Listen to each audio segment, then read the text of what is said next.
So it's Friday. It's another re-signing for the Cardiff Devils, and the one that everyone looks forward to every summer. I'm pleased to welcome back Joey Martin. Joey, how are you? Hi, John. I'm good, thank you. And Good. I couldn't be happier to be back with the Cardiff Devils again. So let's do the human side first, because we're all experiencing this differently at the moment. Where are you? How are you? And are all the family okay? Are you surviving this strange period we're going through? Yeah, definitely unusual times, but I'm currently back home in my hometown, Thorold, Ontario, and I've been staying with family, which has been pretty great. Um, Both my brothers just kind of live down the street, and fortunately, they're both working right now, as well as my sister-in-law. So quite often, their kids need someone to babysit, and I'm readily available. So no, it's been really good, to be honest. This time has made me spend a lot of quality time with my family, which I cherish, and maybe I wouldn't have been able to do without this whole COVID situation going on. So I guess one of the big positives. I guess one of the other positives is the Raptors get to stay as world champions for another year. Yeah, that's right. Yeah, I didn't even think about that. So yeah, we still have a championship in Toronto, so that's pretty good. There wasn't a championship in Cardiff this year, and that's understandable with the whole situation. Kind of as captain, is there any greater level of frustration that you guys, so close yet so far? And I spoke to Joey Haddad last week about unfinished business. As the man who wore the C, that must resonate with you. Yeah, obviously that was tough to swallow for sure. I think that even goes back to last year and the way we lost the league. I think we carried that motivation over towards this year, and it was a tough year. It was a really good league. You saw any team could beat any team, so we really had to scrape and claw our way to the top there. And I know we were kind of playing most of the seasons with games in hand, but it did feel pretty good. I guess our last game of the season, beating Sheffield and taking over the top spot was satisfying. But to be so close after kind of the all we've been through was definitely frustrating. But I guess you just have to use it as motivation once again. As a professional athlete, Joe, what is or was most frustrating? The year before, it was in your own hands, but you lost it in Coventry, and I guess this year it just gets taken away from you. Is they're both upsetting, I suppose, but is one more frustrating than the other? That's a good question. I mean, I think the previous year when we kind of lost it when it was in our own hands was pretty hard to deal with, for sure. This year was totally different because one time you're thinking, we were so close and, we really believed that we were going to do it. But then you kind of have to look at the bigger picture and what's going on in the world, and people's safety and health is obviously the most important. So, I think there were two totally different circumstances. I think this year, I think we had the motivation towards the end of the year. I think we had a better team. I think we were healthier. So I think we just had the confidence, which is probably the most heartbreaking. So, talk me through your season, Joey, because for so long you are still one of the elite marquee players in the league, but you're one of those guys who seem like Teflon or rubber. You don't get injured, you don't get hurt, you play every game. And maybe for the first time this year, you experienced some injury difficulties. Having just been named captain, how difficult was that for you that your season was a little fragmented? Yeah, that was a difficult season for myself. It's pretty frustrating. I've been pretty fortunate in my whole career. I never really suffered any injuries that sidelined me for a large period of time. So this was something new to me. And then I suffered three of them. And it seemed like any time I came close to getting healthy, I suffered another one. So, I mean, it was definitely frustrating. And I had to kind of just stay positive. Obviously, my teammates were very encouraging, and Lordo, the coach, and everybody else, which was obviously very helpful.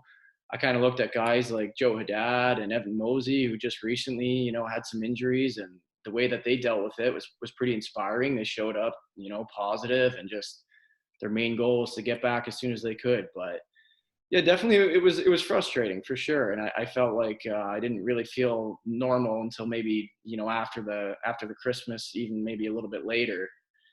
So I kind of felt the last 2 months of the season, I was getting into my groove and Mhm. feeling normal. And then, obviously evidently the season got cut short. So yeah, not an ideal year, but I guess another thing to look at the positives is I've been pretty lucky my whole career. I haven't had a major injury, and also thankfully these injuries that I did suffer in the past year, they no longer bother me. I just had to recover for them. So hopefully clean slate going into next year. You mentioned looking at Joey Haddad, Evan Mosey. What was the mental side like for you? I guess like most players, you're not a good watcher of the game. So was that the most challenging aspect to not be out there on the ice helping the teammates? Yeah, definitely. I think any athlete will tell you when they're injured, the hardest thing to do is to watch your team from up in the stands. You just want to be out there. You see the battles they're going through and the big wins, and you want to be part of that. And you feel you still are, but you're not really involved in that game. So it definitely, it's difficult for sure. I think the other thing for me was one of my injuries was lingering from last year, so I missed a bit of the beginning of the season. And that's kind of when you build the new team Mhm. camaraderie with all the new guys. And there were some events, and I missed some Champions League games, so that was kind of difficult, I think. Um, One thing I wanted to ask you, and we're all in lockdown at the moment, so we're all searching for good TV, and all of us have watched The Last Dance and fallen in love with that program. And one thing that intrigued me about Michael Jordan, even as he got older, he stayed on top of the game. I hope you don't mind me saying, Joey, you've been here for 7 years now, so you obviously get older every year. The league's getting better, but you stay as a marquee player. Does your preparation change at all? Does the way you work out change at all? Have you had to change your game at all? How are you? You're by no means a veteran, but you're getting older. How are you staying on top? Yeah, no, definitely. I'm not getting any younger, that's for sure. But I think one of the things I've always been pretty good at is my preparation and how I take care of myself. It's something I've always just enjoy doing. Also, I like feeling healthy. I like feeling fit. I like going into games feeling my best and just playing and not worrying about anything.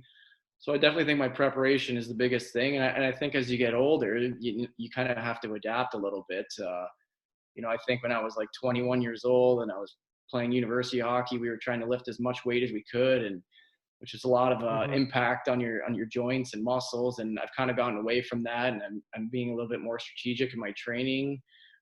So these are all kind of just things you have to adapt when you start to get a little older. It was a little bit of a fragmented season for you, but it was still a season where you were captain of the Cardiff Devils. I remember us speaking when you were named captain that night, and you said you were just going to lead as you always did by example, what have you. Was that the case? Did you evolve as a captain throughout the season? How did you sort of identify your leadership style?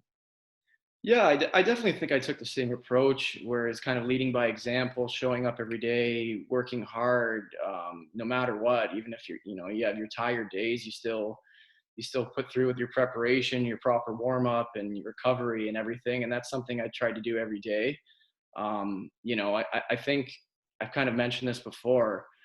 I didn't notice that. Obviously, you're always learning things throughout the season, and I want to continue to learn, and I want to be as good as a leader as I can. But that locker room is filled with a lot of veteran players, experienced players, natural leaders. So being a leader on this team is kind of an easy job. And I think you kind of look at some of the games that we played this year. We probably trailed in more games this year than we did in previous seasons than I can remember. Going into third periods, we're down a goal or two. And just to have that kind of like experienced team, we were always calm and confident. We didn't try to go out and score two goals right away, or an individual try to take the game over. We were patient. We stuck with the game plan. And I think that's a sign of an experienced team. And we have so many leaders that just help that in the dressing room in those times. And so I think it was a pretty easy job, to be honest. The other thing I wanted to ask you, Joe, and we have done these interviews a lot, so I want to change up the questions. And you're a guy with a very high hockey IQ. You're a known commodity in this league. You're a top player in this league. Do you see particular matchups going up against you? Do you see are you targeted physically during a game? For us laymen's looking on from the stand, how do opposing teams try and play Joey Martin? Well, I mean, I think the league's gotten better and better. There's so many great players now on every team. I don't particularly feel targeted. I I do feel if I'm in the corner and the opponent has a chance to take a run at me, I definitely am aware that's coming. I don't know if I get targeted more than anybody else, but those are just kind of like the challenges that you face. And I think there's a lot of guys in this league face that, and it's kind of something you just embrace. I kind of love that part of the game. It kind of motivates you. Another team or maybe another player's gunning for you, and you want to give it back too. So it's all part of competing, and it's just something that's part of the game. The beauty of these Zoom interviews, they're very natural. You might have heard my kid and my dog barking a second ago, so apologies for that.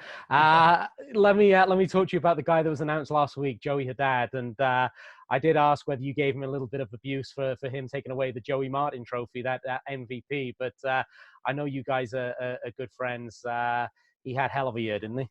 Yeah, he did. That was pretty special to watch, and I was so happy for him, especially the way the previous 2 years he had some tough injuries and kind of rare injuries too. So it was amazing to see what he did on the ice, and everybody got to see that. But myself and my teammates could kind of see all the preparation he did off the ice, and I thought that was the most amazing.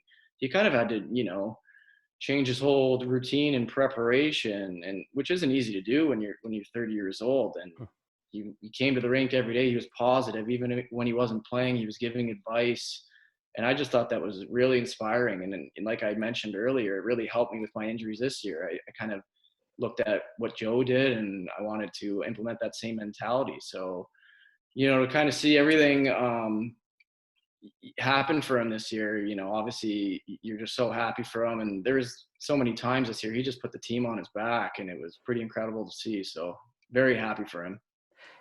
It was a season where, and he's always been a good shooter, but he was really letting that shot go. And it's a cannon of a shot. If it gets on target, chances are it's going in. What I'm interested in, when guys are keying on that, particularly on the power play, for someone like you who's the setup guy, and McMonagle as well, how do you get him the pucks at the right times? Because guys are going to be keying on him. What's your read to make sure he's got room to get that shot off? Yeah, well, first of all, he's always had a great shot, and he's always known that. But I think last summer we usually have a group of us staying in Cardiff, and I think anytime we'd be on the ice, Lordo really helped us with our shot, and Joey in particular. And he kind of really focused on that one area if he was going to be on the power play there, and he just worked at it and worked at it. And he always had the hard shot, and then he just became more accurate, and he was able to hit a puck no matter if it was right in the sweet spot or not. So you got to give him credit for all the work he put in.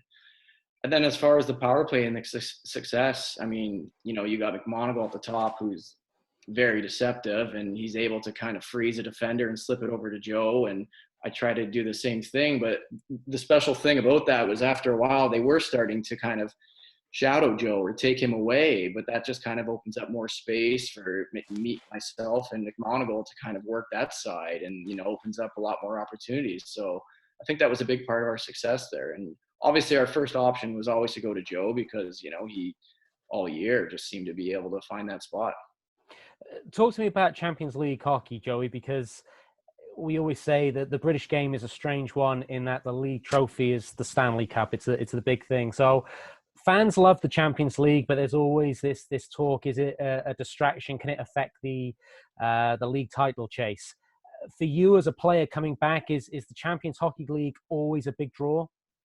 I think so. I mean, I personally love it. It's such a great experience. Not only do you get to match up against these other teams in these leagues that maybe you never get to play in, but you also get to travel and you get to see these arenas and these cities. And it's always at the beginning of the year. I mentioned it's a great bonding experience. So I personally love it. I was so happy that Cardiff got nominated for the Champions League again next year, and it's something I always look forward to.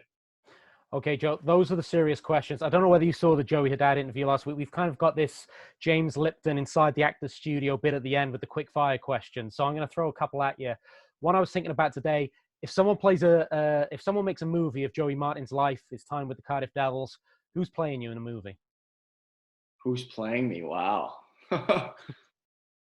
Yeah, I'm gonna go with Thomas Murdy. Tom in a movie? Yeah, Really? yeah. Why Murdy? I don't know. I think he's just think he'd take it serious, and he's got a great sense of humor. And I don't know. He's the first kind of name that popped up in my head. I don't know. There we I go. just, I think he'd be great. I know he's quiet, but I think he'd be great in that role. I love that. Thomas Murdy, hell of a netminder, hell of an equipment manager, and now a Hollywood A-lister as well. There you go. Okay, fine. What did I ask Joey last week? Okay. You're on a desert island with all of your teammates, or the choice of teammates from last year. You got to pick one you definitely want to be on the island with, and another guy that you rule out who wouldn't be a good guy to have on the island. Who you choose? A great guy to be on an island with. Yeah. You know what? I'll pick Fournier. He's Yeah. yeah. You know what? He's a very smart guy. He's a pretty critical thinker. He's also a little quiet at times. So when you need your peace and quiet, you have Okay. that. Yeah. I think he'd be a pretty good choice to be stuck on an island with. Okay. And then Who are you kicking off? I've got two in mind. Oh, okay. You can not. Bouncy for sure. Okay. I don't Joey think went for Bouncy. What's this against Bouncy? Oh, did he pick Bouncy? He Yeah. picked Bouncy, yeah. Not oh, I don't think he'd take anything serious. He'd be joking, sarcastic, and before you knew it, I think he'd be done. He just Okay. All right. That's 2 for 2 for Bouncy. All is right. it? Yeah, I like that. And final one, Joey. Lockdown ends tomorrow. Boris Johnson, President Trudeau says you can go out, you can do whatever you want. What's the first thing you do? Good question. I think I get together with my buddies and maybe go to a patio and just enjoy socializing again. I think that's kind of what I miss the most. Yeah, seeing a few people and having a few beers. Exactly. Yeah. Just enjoying the summer. Enjoying the summer. Well, Joey, thank you for joining us. Hope you enjoy the rest of the summer. Hopefully it doesn't go on too long and we get to see you in Cardiff sooner rather than later. But as ever, welcome back to the Cardiff Devils. Thanks, John. Appreciate it.